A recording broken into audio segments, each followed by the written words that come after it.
घमंड अहंकार। इस्लामिक दृष्टिकोण से इस्लाम में घमंड तकब्बुर को अल्लाह ताला के नापसंद अमलों में से एक माना गया है। यह एक ऐसा गुण है जो इंसान के दिल को खराब करता है और उसे अल्लाह से दूर ले जाता है। यहाँ इस्लामिक दृष्टिकोण से घमंड के बारे में विस्तार से चर्चा की गई है, जिसे आप वीडियो के लिए स्टेप बाय स्टेप समझा सकते हैं। 1. घमंड की परिभाषा और अर्थ। घमंड क्या है? घमंड का अर्थ है अपने आप को दूसरों से बेहतर समझना, अपनी प्रशंसा में मग्न रहना और दूसरों को तुच्छ मानना।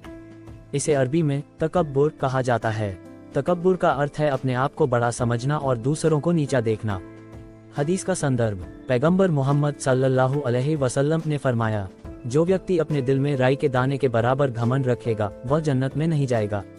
सही मुस्लिम। 2. घमंड के प्रकार। धार्मिक घमंड, अपने इबादतों पर घमंड करना और दूसरों को कमतर मानना।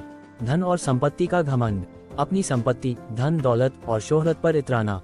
ज्ञान का घमंड, अपने ज्ञान को दूसरों से बड़ा समझना और उन्हें अज्ञानी मानना। शारीरिक और रूप का घमंड, अपनी सुंदरता, ताकत या क्षमताओं पर घमंड करना। 3. घमंड क्यों नापसंद है? अल्लाह का आदेश। कुरान में अल्लाह फरमाते हैं, अल्लाह घमंडी और घमंड करने वालों को पसंद नहीं करता। सूरह लुकमान 31:18।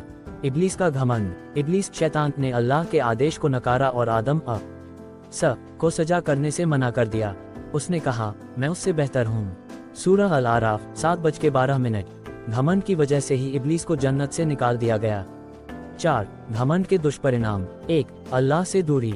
घमंड करने वाला व्यक्ति अल्लाह के करीब नहीं रह सकता। 2. समाज में अलगाव। घमंड से समाज में घृणा और द्वेष पैदा होता है। 3. आत्मा का पतन। घमंड से इंसान का दिल कठोर हो जाता है और उसे हक स्वीकार करने में मुश्किल होती है। 5. घमंड से बचने के उपाय। 1. तौबा और अल्लाह से माफी मांगना। अगर घमंड महसूस हो तो तुरंत अल्लाह से माफी मांगे। 2. तवाज़ु विनम्रता अपनाना।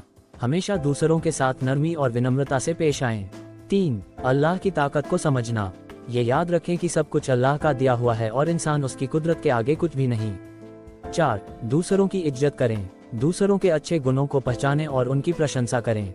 6. प्रेरणादायक कहानी या हदीस। पैगंबर सल्लल्लाहु अलैहि वसल्लम ने फरमाया, अल्लाह ने मुझे आदेश दिया है कि मैं विनम्र बनूं ताकि कोई किसी के साथ घमंड न करे।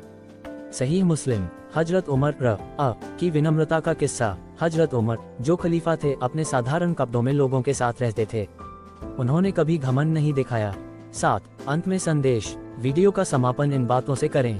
घमंड इंसान को तबाह कर देता है।